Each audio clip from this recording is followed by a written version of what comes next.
This week on Dig Me Out. I was thinking about the feeling. If you can't gonna let me know. All the lies you found. With your hosts, Jason Zia and Tim Minichi. Jay, we're back again with another episode thanks to our Dig Me Out Union on Patreon.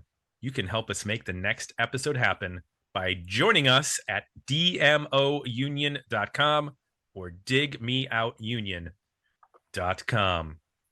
And as we say every so often, speaking of the union, Jay, we have a union member joining us. This is not his first rodeo. No. This is, in fact, his 8th rodeo. Really? Nice. Yes. Welcome back to the show, Darren Leach. Darren, globe-trotting Darren, welcome back. Yes. Yes, globetrotting. Yes, everyone, well, people might know, but I flew back to Australia for the first time in 5 years. So I had to be a good son and see the folks and see my little nephew. My little nephew was only 6 months when I left in 2019. So he loved seeing me because I brought some Lego over from the UK for him. So nice. Yeah. And because it wasn't enough, I flew to Brisbane, and then later on I flew to Melbourne, and then I flew back here. So I don't know how many miles I did, but yeah, it was a lot. That sounds like a lot based on my limited knowledge of Australian geography. But I'm going to assume that you crossed multiple time zones in doing so and enjoyed the future for a while. Yeah. Well, Brisbane's a 2.5 hour flight from Adelaide. Because I'm from Adelaide, and Melbourne's about an hour from Adelaide, so far, but not as far as the 24 hours it took from London to Adelaide. Oh wow, That long. Sounds like a lot. It took 24 hours. London to LA, you said? Adelaide. Adelaide's down the south of Australia. So you have to basically fly the entire length of Australia to get there, which is I understand is 1/4 of the entire planet is Australia. So that makes sense. Before we share your pick for this year, let's review what you've brought to us in the past years. So we have in 2019 UMI's Hi-Fi Way. I was going to say Hi-Fi Highway, but it's not. It's Hi-Fi Way. Evens, Less, and More in 2020. You also joined us for the Muse in the 90s Roundtable. Then Mint 400 by Ammonia. Then the Thankful in 2021 Roundtable. Then Double Allergic by Powderfinger. And lastly, Blasting Off by Red Lorry, Yellow Lorry. So I included your roundtables in there. So this is technically 1, 2, 3, 4, 5. This is your 6th pick. I'm sorry. I included your roundtables while I was tallying that up. Your number 6, I believe for your 6th anniversary, is that wood, Jay? Or what is the 6th anniversary? Or is it quartz? Copper. There we go. It's copper. Ours, it's my wife and I's 14th anniversary this week.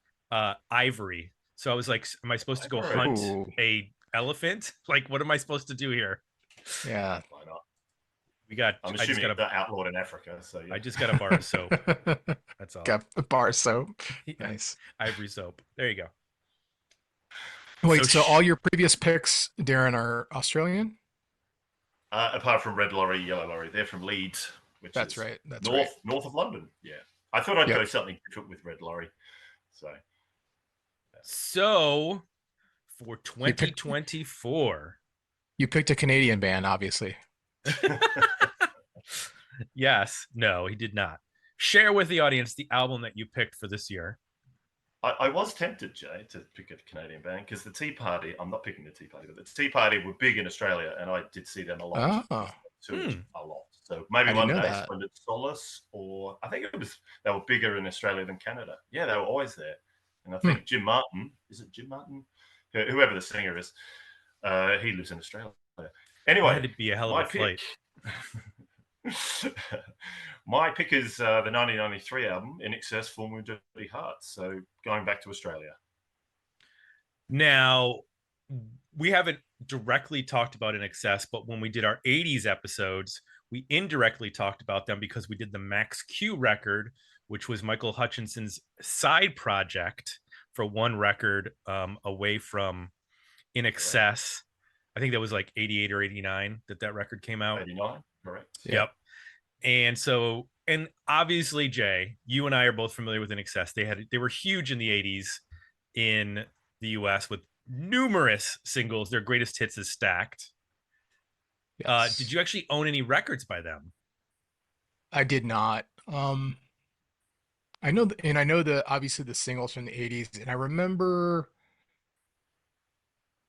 I don't even remember this album being released. I remember Elegantly Wasted, I think, because there was a single off of that, and maybe Welcome to Wherever You Are in the 90s, but I was totally unaware of this record.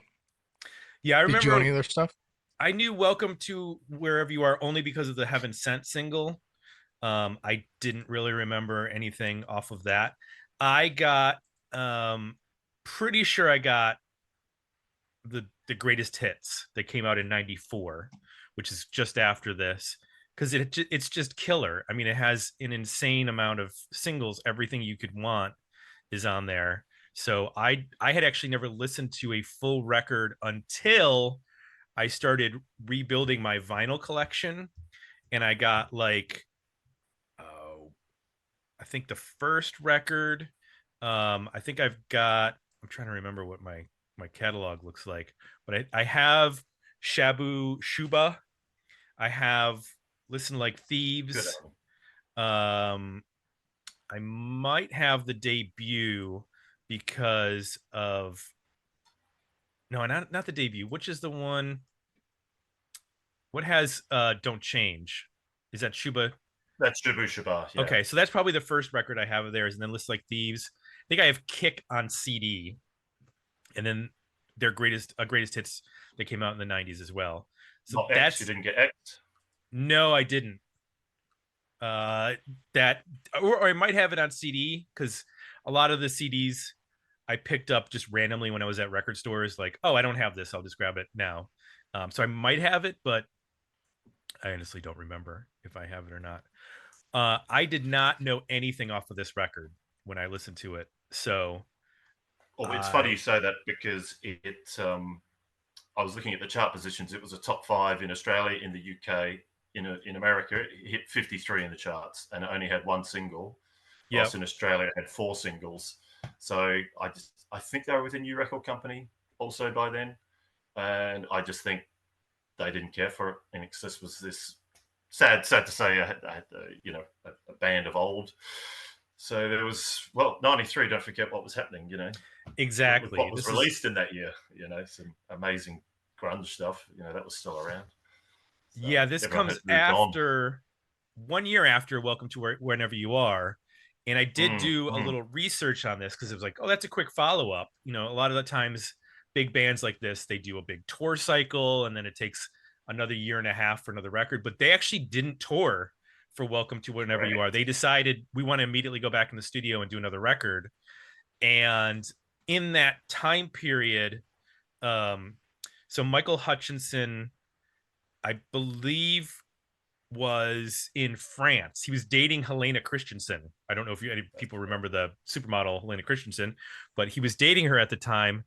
And they went to her hometown of Copenhagen, and they were out one night, and somebody punched him, like a taxi driver. Like, he got into I don't know if it was a fight or if he got like cold cocked or whatever, just got laid out, and he had a skull fracture that caused him to lose his sense of taste and smell, and he was in a hospital for 2 weeks, and he had like insomnia afterward, and it really messed him up for quite a bit after that, to the point when they went into the studio to record, like they had planned, okay, let's go into the studio.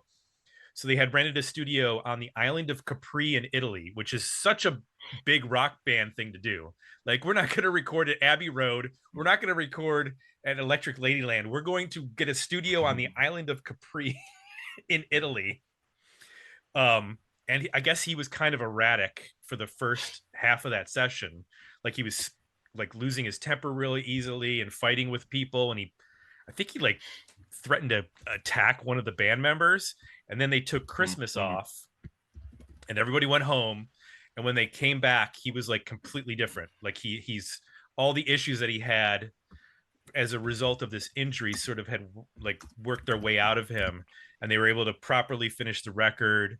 And when they were, I think when they were finishing up like minor stuff in the UK, they were at a studio in Paris where Hutchinson lived, and at the same studio Ray Charles was there recording something. So they just like went over and were like, hey, do you want to record with us?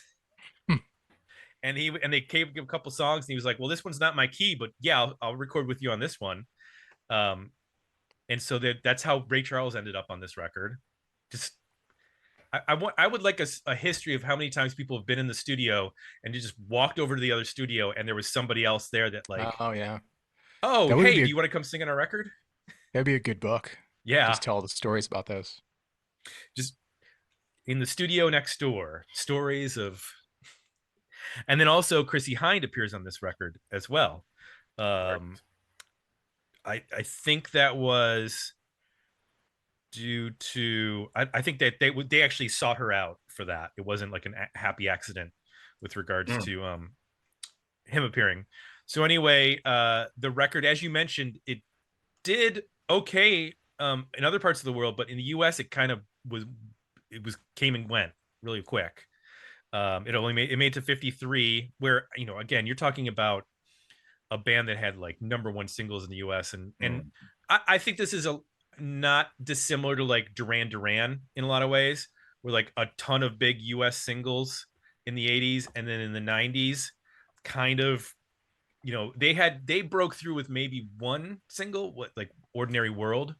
That was kind of a big single for them, but otherwise like the other records that they put out in the 90s did not hit the way that they did in It the makes 80s. me think of U2 and the way that they were able to like get ahead of the change by making their sound a change in 91 as opposed to waiting until 93, and it's sort of like fared better than INXS or some of the other more pop radio oriented bands from the 80s. Right. Because I mean, if you think about it, in the US, you've got X went to number 5, Kick went to number 3, Listen Like Thieves went to number 11. I mean, those are huge, and those are all multiple platinum records. Kick went 6 times platinum. Listen Like Thieves went double platinum. This in the US went platinum, but it went gold. No, it didn't even go gold. Sorry, the previous record went platinum. So this didn't even make it to gold status, which is what, half a million. Yep. And same thing with the following record. And I don't think, you know, Switch did not, which was 2005, and that is that was a JD Fortune. Yes. Yeah. So, and then the singles also, as mentioned, like the singles for this record were The Gift, Please, which is the song with Ray Charles, and Time. And they did not really, I think Time made it to like number 25 on the US alt chart, but they didn't make any US mainstream charts, as opposed to like Need You Tonight went to number 1, Devil Inside went to number 2. Like those were huge top 5 singles. New Sensation went to number 3. It's hard to believe that those are, you're saying a couple of those only went to 2 and 3. I felt like those were even bigger than that. Right. Well, like, and a lot of those spent a lot of time on the chart. Like they were there for weeks and months. Never Tear Us Apart went to number 7 on the US regular chart, like the pop chart, and then number 5 on the mainstream chart. It's just, it's wild. All of those singles from that album were just so heavy on MTV. I can't think of an artist that was played heavier during that time than them. Yeah. Suicide Blonde, number 1. I mean, just yeah. They were a hit machine. And And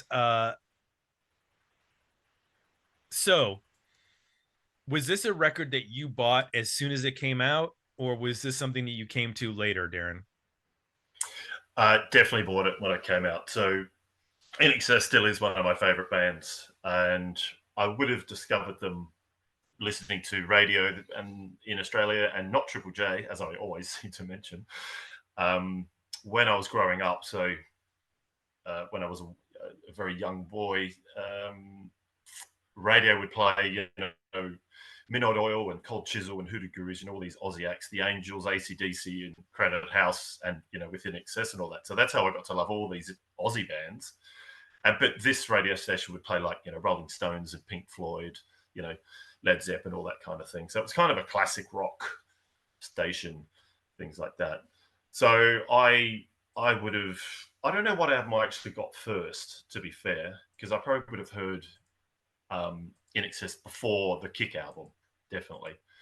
But I think when I started buying them all, I obviously went back and I bought The Swing and I bought Listen Like Thieves, bought Kick, and then bought X, then bought Welcome, and then I would have bought this one absolutely straight away.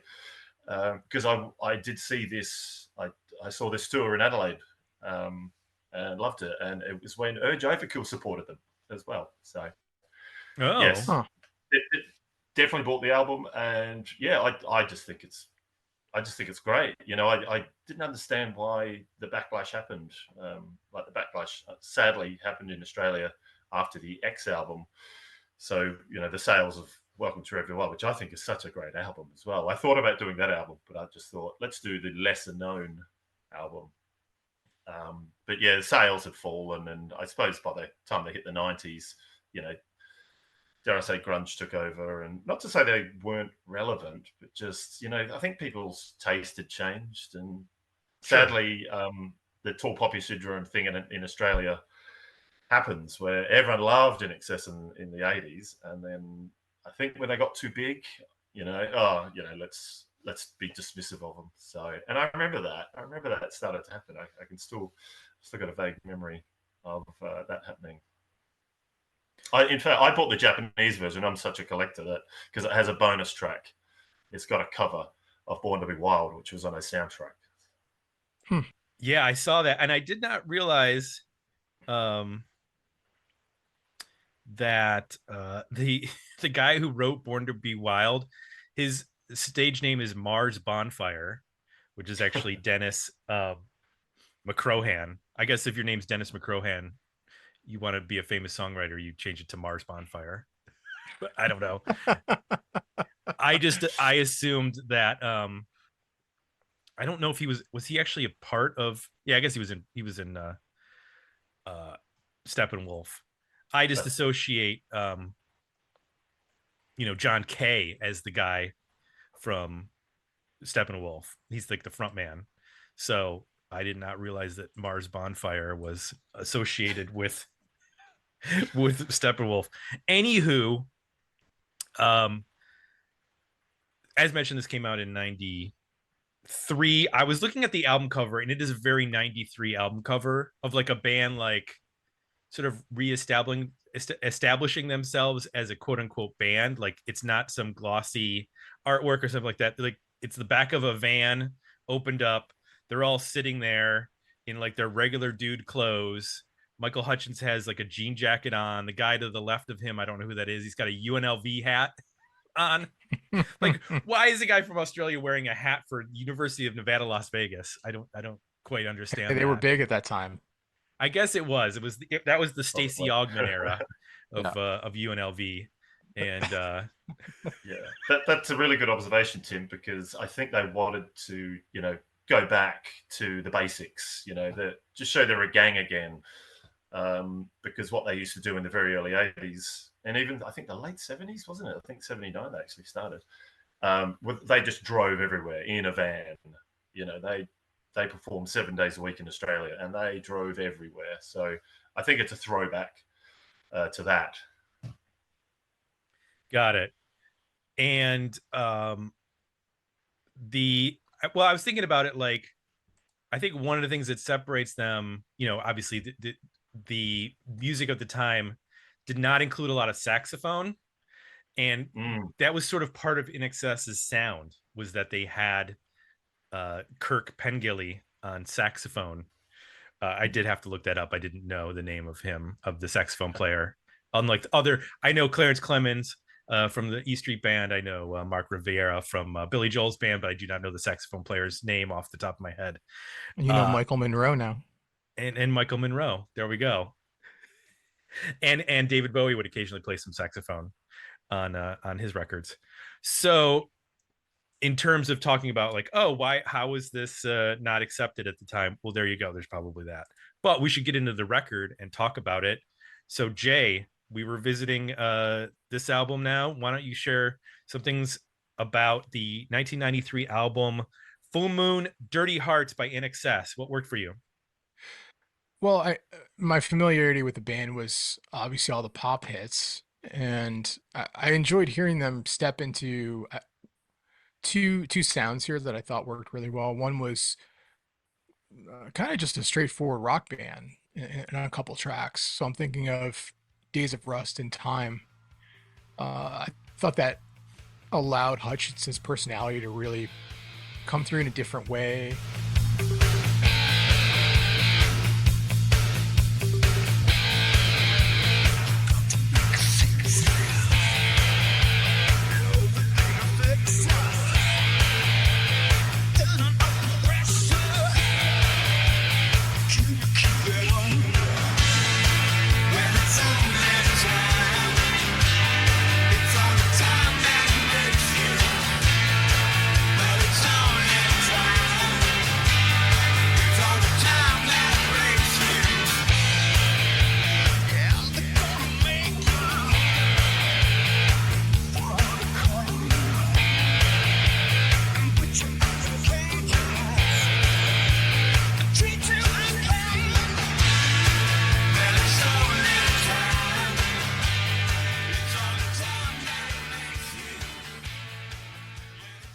He's a bit into like a Mick Jagger mode in those songs, at least in the verses. Driving bass lines. Days of Rust has got this really cool chorus that it's almost like it sounded a little like Midnight Oil or something. Like it had an anthemic feel to it, which I didn't expect from them. A lot of their other pop choruses aren't quite like that. It's more of like a sing along or something you could hear, kind of rallying people. And then Time, I think, does a cool job of like taking that almost drum machine groove that I'm familiar with them, but then turning it up into more of a driving bass guitar riff. And then when you get to the chorus, it elevates with some acoustic guitars and big chords, and you get, a pretty catchy chorus on that song. So I like that mode a lot. It felt like them stepping into the 90s as well. And I also liked, they took a couple experimental turns on the album that I thought worked well. Freedom Deep is a good example. It's like their version of Tomorrow Never Knows, I guess. It's atmospheric. I kind of like his voice, with those effects on it in this area with a lot of reverb and kind of spacey sounding. And then Kill the Pain, I thought was a nice shift away from some of the production gloss, at least for the beginning of that song, where it's just Hutchinson's voice and a piano, pretty dry. There's less reverb on it. He's really, driving a strong melody in that song with the piano. It's just a nice simple moment that I thought worked really well and kind of stripped things back. So I like those turns of like stepping a little bit into their rock mode and then taking some chances and doing some stuff that's didn't sound to me like what they had done in the 80s or what I expected from them on this record with Freedom Deep and Kill the Pain. So that's what worked for me. What worked for you, Tim? Well, like you, I because I never really listened to a full INXS record, a lot of this was a little revelatory because I had known them as these really tight, 3-minute pop songs. But when they get to mess around a little bit, I guess, on the record and do some things, I understand some of it was informed by the time. So you have like some distorted bass parts that sound kind of the time. But then you have songs that are almost like a precursor to some of the electronica that's going to happen in some of like the groove oriented things. Like Cut Your Roses Down, that bass line almost sounded like it could have been like a Beck Odelay track.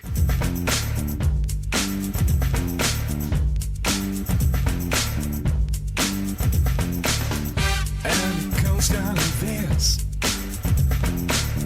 When you take a look, gotta find a reason, find it out, what the funk is about. All you lovers take a look around, for they cut your roses down. All the got is bones and blood. Don't they know that love is around? Make the way to the pain. You got no one to blame. No one. Let it roll around, crush into the ground. Like it's got this like groove to it that I was caught off guard because I just thought of them as more of a straight up rock band in a lot of respects. And I like that this record, there's a lot of emphasis on the bass and on the rhythm section where you get a lot of cool grooves. And like you said, there's some really interesting left turns. Like you mentioned on Freedom Deep, having a Tomorrow Never Knows. It actually reminded me of like almost like classic U2. Like it builds to this crescendo, like Wide Awake in America type thing. Like it was much broader and bigger than I was expecting from this band. I just always think of them these like perfect little 3-minute pop songs, and to hear some of the album tracks take some more chances was a lot of fun. I really liked the Ray Charles track, Please You Got That. I guess I'm a sucker for Ray Charles appearing on people's tracks because I always loved his appearance on Billy Joel's Big Man on Mulberry Street, and then or not Big Man, it's not that song, it's a different song on that record. But and then he's also I don't know, he just Baby Grand. it adds this like depth to the song that I like, that they can be a little fun and playful. Because a lot, when you go back and actually listen and to a lot of the lyrics of those pop songs, some of them were kind of dark. They were not necessarily sunny pop tracks. Like there were some dark lyrics in those singles. But like you, Days of Rust was really cool. It was unexpected. It has that big chorus, gang vocal chorus. The Gift is really cool with the again, it has a sound to it with the really distorted direct guitar and then that bass that sounds like what's going to happen down the road with electronic music, where you're going to get like hyper aggressive. It's not dance music. It's not 140 beats per minute, 4 on the floor sound. It's this different electronic sound that you're going to hear with electronica. And I also think there are just some great songs that if this had been released at a different time, like Make Your Peace could have been a big single if it had been released at a different time. Time, I know, was released as a single. I actually feel like that's probably the best single song on the record. It just like encapsulates everything that they do. But it was overall, it was an interesting listen because I was just not expecting anything. I was worried that this was going to be like a pandering grunge record in some respects.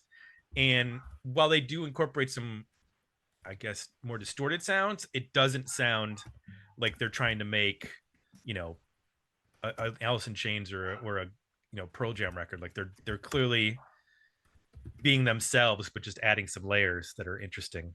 So, Darren, revisiting this record for you, I know it's not, you know, in terms of their most successful records, but what works for you that would make people, what would people who maybe aren't familiar with this record, what are you saying to them, like, go check out this record? What works for you? Well, I've actually never stopped listening to this album.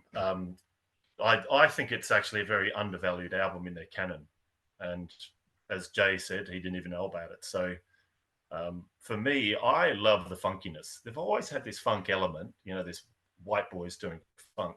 But there's something particularly about this album that it's really funky. You mentioned, that the bass is up front. I really love John's drums in this, by the way. I think his drumming is just exceptional. Like, one of my all-time favorite tracks by the band is Now I'm Only Looking. It's like track number 3 or 4 or something, and I just think it is such a cool funky track. It's just that really cool guitar in it. And you mentioned Make Your Peace. I think that's great. The Messenger and Cut Your Roses Down. Just Gary Beers on the bass. I'd love to revisit the gig again, because I was so young. I was still a teenager when this came out. I would love to see a live a gig of this again, just to see what tracks they played. It's too long ago. I can't remember. I remember I had a really good time though. But what else I love about this? I love it. It's a bit gritty. I think the production it seems pretty clean, but there's still that grittiness in it. And I love the straightforward rock. You mentioned Days of Rust. I just think that's a great opening track. It's a punchy, in-your-face opener. Time, probably a simple guitar riff, but it sounds good to me. Viking Juice, I think, is a great ender. I love how Michael, he did sort of it's kind of a spoken word, and he did that in a couple of other tracks as well. And so when you say they were doing something different, like they were doing this spoken word. The Gift is really different. That guitar riff at the beginning, obviously, it's gone through something. I'm not in a band. I don't know what they've done, but clearly it's not a guitar. But he's put it through something. So, but for me at the time, The Gift was just so different for the band and what you heard on the radio. So for me, everything was just so different. It was like, cool, this is such a great album. But you mentioned Kill the Pain, and I think Freedom Beep is just one of their best tracks. There's something about that track that I just love. Probably because of Michael's vocal abilities. You can shout during Time or Days of Rust, but then it can be nice and somber during Kill the Pain. The softer moments in Freedom Beep, the more tender moments. So. I know you're seeing some things that hurt you in your dreams. Your face, it tells the story. The page is stained with tears. You kill the pain you feel. You kill the pain you feel, darling.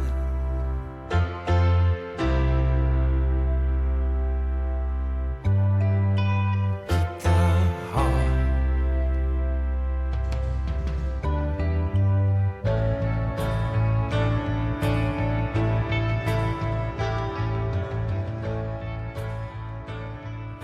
I think as well, see, the band for me never really repeated themselves. Maybe Kick and X are probably the most similar, but for me they always changed, each album from each other, and that's why I like this album as well, because it is different to Welcome to Wherever You Are. Sounds nothing like Kick or X. So, but also the guesswork, like Chrissie Hynde is amazing on Form of Dirty Hearts. And Ray Charles, as you said, he was just down the hall. So it's like, you want to be on it? Yeah, sure. So, yeah. Jay, you mentioned, I hadn't really thought about this until you said it, but the sort of like Mick Jagger swagger that he has. I guess I never really noticed that until you said it, but it totally makes sense now. Because again, I always thought of them in the same vein of like sort of 80s new wave pop, even though they really weren't. But like, I was a kid then, so I would put them with like Duran Duran and Depeche Mode and stuff, but really they're not like either of those bands. And so hearing them, I guess at this point, mature and like they're not really worried about, they're just making the songs that they want to make at this point. Like they're not as concerned about pumping out 5 singles per record. That it does remind me of like his delivery of some of the later, like Bridges to Babylon or I'm trying to remember what that other not Steel Wheels. What's the other record that came out in that time? I can't remember, but it does have a Stonesy, a 90s or aughts Stones vibe on some of it. Well, even Kill the Pain, I called out. I think it's the second verse. Sounds a lot like the melody of "Can't Always Get What You Want." The verses of that song. So there's definitely moments here and there where I kept picking up like, oh, that sounds like either a Stones or a Mick Jagger solo thing vocally. And I hadn't made that connection before either until I listened to this record. Yeah, it makes it sound more more timeless, but I don't know, timeless isn't the right word, but it makes it sound like it fits in some, like, with that sort of, I hate to say classic rock, but it almost had, because a lot of this is very much like of the time, modern sounding in a lot of ways, but with the vocal approach of more straight up rock and roll, which again, I never really thought, I thought of them as a pop band, not necessarily a rock band. So what didn't work for you on the record, Jay? Yeah, I'm not a fan of the marriage or the production with the material here. I'm a little confused on some of these songs. I guess in short, I would love to hear them even grittier, for this material. Some of these funk grooves, the stuff where they get more, straight blues, like Full Moon, Dirty Hearts, they go into that 6/8 feel, even that Ray Charles song. I think those sort of funk leaning and blues leaning songs would sound better with just a more organic or raw production. I'm still hearing like a lot of like 80s style gated drums. It's a little light in the mid, so it sounds a little hollow, like the bass is either in your face with fuzz or it disappears. So there's some inconsistency there. And then when it is in your face and the drums, I wish were bigger to kind of like meld together with that big bass too. There's something about the production of this is not working with the material for me. It just overall, I think when they pick up the tempo on those rock songs, I think it's okay. Or when they move in the experimental directions, like Freedom Deep, where it's supposed to have all this reverb and it, opens up and it's spacey and kind of atmospheric. And then Kill the Pain, which I call out before, is like they strip it down. That's like one where like, okay, I think that one they're getting the production right for that song. So I don't know. I'm just a little thrown by I think the engineering production choices for this material. I think even if it sounded more like maybe Achtung Baby, I think it would work better for this material. That album it sounds modern, but it also has like a very organic feel to it. It's got a lot of warmth. This record is missing warmth that I wish it had. It feels a little sterile and stilted, I guess. And I think for 93 and also just for what the statement they're, I think, making here with these songs, it would just work a lot better if it was warmed up. Anything not work for you, Tim? Interesting, because I think the things that didn't work for you worked for me, because this is a weird callback, but they reminded me of like the second tier Manchester bands, like Soup Dragons and stuff, which made like poppy dance rock songs, but were pretty like, they're pretty fluffy. Like there's not a lot of like depth to those songs, like Divine Thing or their cover of I'm Free. Like Cut Your Roses Down is a good example. Like that could be in the not Stone Roses, in the Soup Dragons catalog, which I like. I like the Soup Dragons. I like that production sound, or even like, later Big Audio Dynamite, like that kind of stuff, where it's really about the groove and about creating these really interesting bass loops, which again, there's tons of cool bass parts. I get what you're saying in terms of production. Like it sounds very glossy in some ways when it could go a little bit rougher. But torn on that, because then it's like, oh, are they just trying to fit in with the time and make it more aggressive sounding for 1993? Is that really who they are? If they had pushed it even rawer or more aggressive sounding, or made some changes. And I understand like some of that's dancey, Soup Dragons, Jesus Jones, KLF, that kind of like 90 to 93 dancey rock stuff doesn't necessarily age well in comparison to other music of that era, but I still kind of dig it. So I'm not, it's not EMF. This isn't unbelievable, but Yeah. It has some elements of that sound that kind of lock it into a particular time period. But since I like it, it doesn't bother me as much. Like I like the groove of Cut Your Roses Down, or of The Gift, or those tracks. So it even the Ray Charles song, like I said, I really like that because it's like fun. They're just like fun tracks. I've come to tell you about the story I said. It made a honey, but it's still like a big. Got the message that it come from the floor. And that's the way to get yourself in trouble. Wait a minute. You take this easy cause you don't know the feeling. Make it up like you do no wrong. Give me fever like a man blind to passion. If you got the time, I'll show you how to turn it on.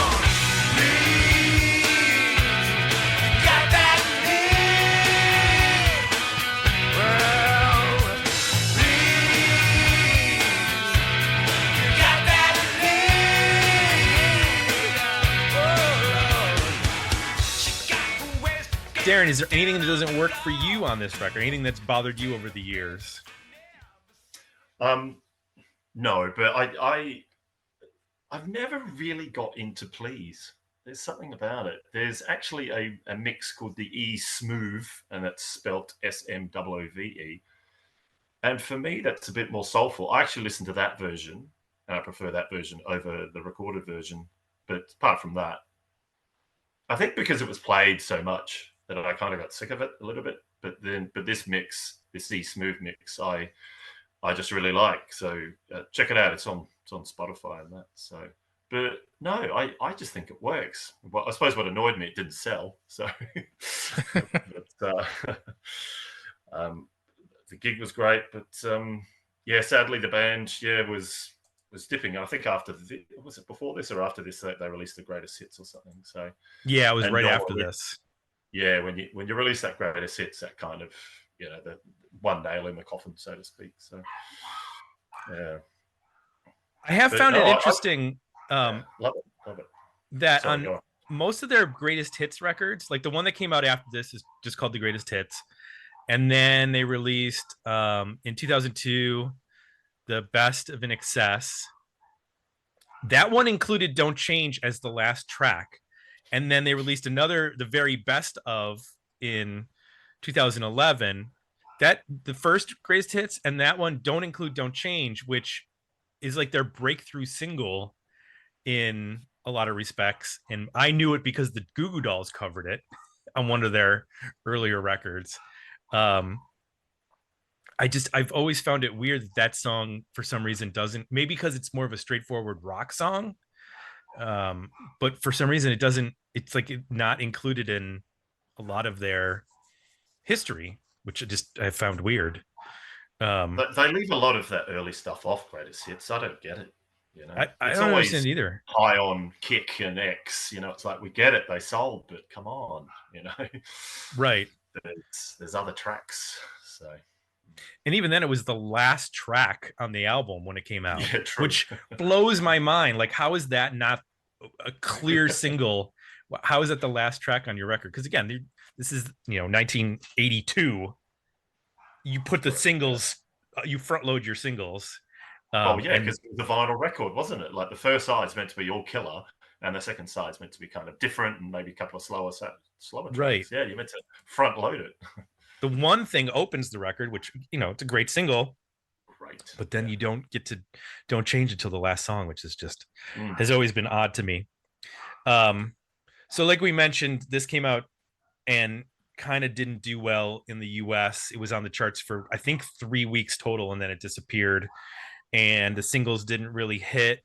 It was the first record that didn't go at least gold for them in the US. Was this just a timing thing, or do you think that the material in comparison to their previous material just doesn't stand up with regards to a single? You know, obviously they're huge singles, but to me, Jay, it seems like this is wrong album, wrong time for the US market, at least. For sure. This sounds to me like more like a 91 album. Just even production wise, like this in 93 in the US it's going to be tough. I mean, you're peak grunge at that point. And I think there's some solid choruses on here. There's no like, to my ears, there's nothing that approaches, you know, the hits from the 80s. So No. I think that's another factor for the US.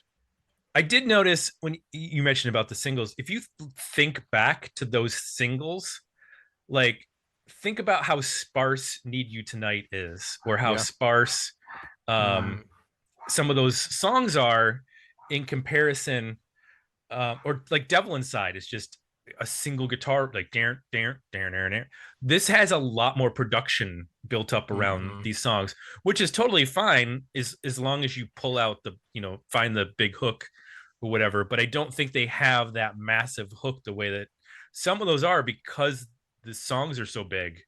Even like The Gift is a good example of there's a really good chorus in there. There's something about the production of the song though that took me a while to even parse out what the hook was. There's instrumentation and mixing going on there that sounds a little muffled and confused. I'm like, how to emphasize or how to really accent or call out. And in contrast, I think you're calling out some of those 80s singles where it's just so crisp. I mean, they are just laser sharp focused on like, these are the hooks. We're taking out everything else. Like it's this guitar riff and this vocal line, or it's this drum beat and, you know, this guitar chord, you know. I don't hear that as much here. I'm hearing like them trying to figure it out, of like going to a more layered production, not really getting to a place that's resolved on how do we take those production decisions and use them to really like blow these songs up. Yeah. So with that in mind, let's talk about our overall ratings for this record. Were the album better EP or decent single? Where do you land, Jay? I'm landing at an EP. I've got Days of Rust, which we talked about, which is probably my favorite song on the album. Time, Full Moon, Dirty Hearts. I didn't talk about it before. I'm going to mention it now. That I don't know what it is. It's not a middle section because they do it twice. It's like a second chorus, I guess. The vocal choir thing, like these voices all build up and this organ comes in. I really like that section of that song. It really pays off sort of the 6/8 blues feel up until that point. Freedom Deep we talked about, I think is a really cool song. And I like Kill the Pain.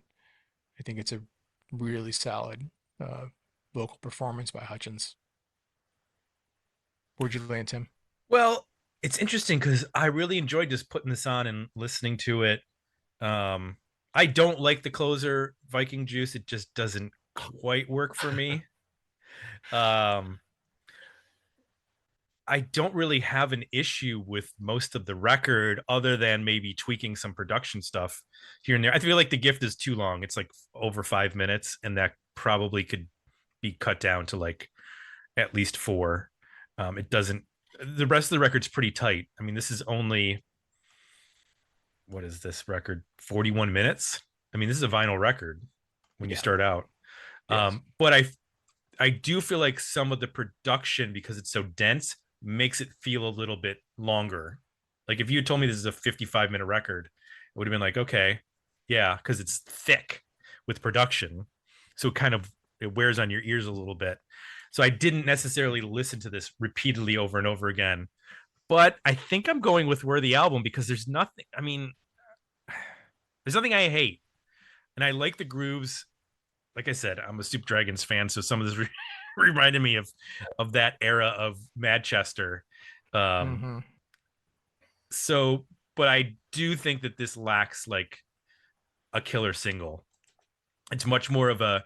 It is interesting that they immediately recorded this after making their next previous record, which feels much more 70s. Like, hey, we just had fun in the studio. Let's go back into the studio and do it again.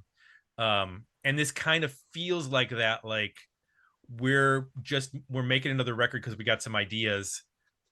It doesn't necessarily mean you're going to come up with the biggest singles in that. It's more like a collection of interesting sounds and a different chances that they're taking. And I do credit them with not trying to make a grungy style record, which they could have easily felt they needed to based on the shifting, musical landscape. So yeah, I'm at a worthy album. Darren. 100% a worthy album for me. I listened to it twice again today, and I just love the flow of the album. And as I mentioned, the band incorporates so many genres, and for me, it just works on so many levels. I remember hearing an early interview on YouTube or something, and they said their influences were Chic and the Sex Pistols, and I think both of those show still on this album. So, yeah, definitely a 100% great album for me. Well, Darren, thank you for bringing this to us, because if we had not gotten to INXS now, there's a chance we would be doing like an INXS in the 90s. Yeah, episode. that hit me of like they 80s? would be a great band to do. Because They they have okay. catalog from the 90s. similar to how we've done Depeche Mode in the 90s or getcha. Van Halen in the 90s, where we run the catalog and on a band that, again, sometimes I forget just about how enormous INXS was from like 85 to 90 on US radio. And you mentioned it, Jay, like they were you just could not escape radio or MTV. There was Michael Hutchence was everywhere because he's a good looking dude. I mean, and Absolutely. It's kind of well, as you reflect on it, I mean, and obviously when I saw this album come up, they were reviewing it, started thinking about it. Just I can't think of another band that was big as they were, and then just, I mean, with his death, just completely have vanished. I mean, other bands lose singers and sort of figure out a way to like keep the legacy alive. Sometimes they replace the singer, or they don't, but still the catalog lives. Like they have just gone. There's like no presence of them, at least in my, in my life. I don't ever come across them anymore. It's kind of crazy how big they were and just how absent they are now. Well, funny you say that, Jay, because in Australia a few years back they made a two-part, not a documentary, so a drama series, and that boosted sales and the reputation of the band and everything for a good period of time, for a good few years. Yeah, it was massive. And like the very best of the one that has a silver cover and it has Michael on it. I think he's got his arm up. I think that was the biggest selling album of the tens in Australia or something. Like it sold a lot. And it wasn't just from streaming, people actually did buy physical copies as well. So I think it was actually the highest selling album of the tens for an Australian band. That is. So, yeah. So in Australia, yeah, obviously they're still played on radio, classic rock radio and all that all the time. But you'd hear, you'd obviously hear Don't Change, Need You Tonight, What You Need, there's a few staples that are always played. But the thing is that, radio would not just play the same 5, they'd play 10, because they, rather than say like Pink Floyd, when I was growing up, that same radio station, I remember mentioned at the beginning of the show, you'd only hear the same 5 Led Zepp songs, the same Pink Floyd songs. And I got sick and tired of hearing those. Yeah. Because it's like, this band has more, obviously, but for some reason, INXS, they play like 10 or even more. So you'd hear enough on the radio and I go, well, let's go buy an album, So And maybe that's the what's going on here in the US, why I feel like they're so absent. I could be totally wrong too. I mean, just sample of one here, but I don't think they are played on classic rock radio here. Correct me if I'm wrong, Tim, but like I would think of them, they would have to be like on an 80s specific format to be played in the US. Like the classic rock stations are going to be more Zeppelin, maybe AC/DC, The Who. Then they're starting to work Soundgarden now and Pearl Jam. Yeah, Soundgarden, Alice in Chains, that kind of stuff. It's going to be guitar heavy stuff. Yep. So they're relegated, I think, in the US to like either serious 80s or some cities have like 80s pop specific or just pop like Spectrum stations where they just play every decade, but it's pop music. So that's unfortunate for them here because I think that's maybe what contributes to the absence. And yeah, like a movie or a docuseries or some other like way to tell their story here would be great. I do recommend, so a documentary came out, it was mainly about Michael, called Mystify. It came out 3 years ago or something. So Richard Lowenstein, who directed a lot of their videos, he was the man behind this. So it's more about the man. And I highly recommend actually seeing that because they talk about what happened in Copenhagen as well. So, and a lot of it no one knew. So obviously it's a sad thing, he dies. But I do recommend that was because obviously I followed INXS for years now, and in that I didn't even know half of it. So so it was a good story to tell. One bit of trivia that before we go, that you mentioned Chic and the Sex Pistols as being sort of like their original sort of like touchstone influence combination sort of thing. So they actually did work with Nile Rodgers on The Swing. They had 2 producers on that record. The other one, do you know who the other producer was, Darren? Australian producer. No, not Australian. English producer. I thought it was Mark Opitz, but obviously not. Nick Lunay, who we have had his records on our podcast numerous times. He did Junkyard by the Birthday Party, which we talked about. Midnight Oil's 10 Countdown to 1, which we talked about. He did, and then in the 90s, he did Example by Four Squirrels, which we've talked about. Freakonica by Girls Against Boys, which is my favorite Girls Against Boys record. He also worked on Feeling Strangely Fine by Semisonic. Like his Roll On by The Living End. That's Lick Lunay. Right out. Love that album. And was working with up until the 2019-18 that era, like with L7, Idols, Black Rebel Motorcycle Club, Nick Cave and the Bad Seeds. Done a lot, yeah. He's got a huge catalog, but I just think it's interesting that the 2 people who ended up producing that record are Nile Rodgers and Nick Lunay, who have very different catalogs of production, but somehow they met on that record and made a record. Well, Nile Rodgers only did one song. Oh, did he only do one track? Okay. Yeah, and that was their only number 1. Yeah, so interesting. Very, okay, very weird. Yeah. Oh yeah, he only produced Original Sin. Correct. Yeah, and that was the first single and the only number 1 single in Australia. So yeah, that's what it this says. Album was done by Mark Opitz, but Brian Eno did one song for some reason. I don't know how that worked out with I'm Only Looking. So wow, which is not the song I would expect to be doing. Exactly. Based on Brian Eno's. But I mean, he had just done 2 years earlier. He had done Achtung Baby, right? Correct. So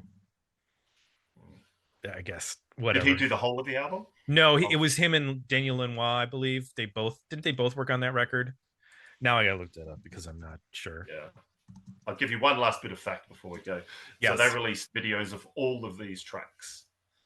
Oh, that's right. And that was a bit of a spectacle because I remember it was on MTV Australia or something like that. But so they used a lot of up and coming Australian directors, and some actors who are kind of biggish now in Australia were featured in some of the videos. So yeah, you can find that on YouTube as well, which I rewatched after all these times. So some of them hold up, some of them do not. Lenoir and Eno both have production and mixing credits for all of they like alternated songs. It looked like sometimes Brian Eno worked with Lenoir, sometimes Eno worked with Steve Lillywhite on some of the songs. Steve Lillywhite was also involved with that record.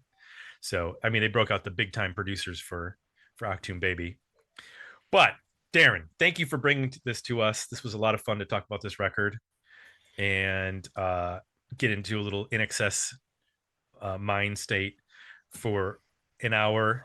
We want to remind people that if they would like to be like Darren, they can join us at the DMO Union by going to dmounion.com or digmeoutunion.com. You can get to vote in our monthly tournaments where a number of albums enter and only one leaves. You can be like me, who recently picked a winner because I short-circuited the system by suggesting a record. But it was due. It was due. Hey, man, the people, you still had to get the votes, so I had to rally the people to my side in various ways. But you can also sign up for our 80s Metal Union. That podcast comes out every 2 weeks. We'll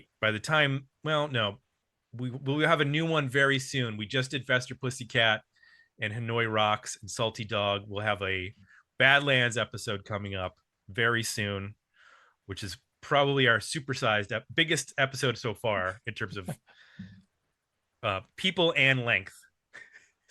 Peak nerdery. We geeked out on an obscure record the way that this podcast was meant to geek out about an obscure record. It went on for quite a while.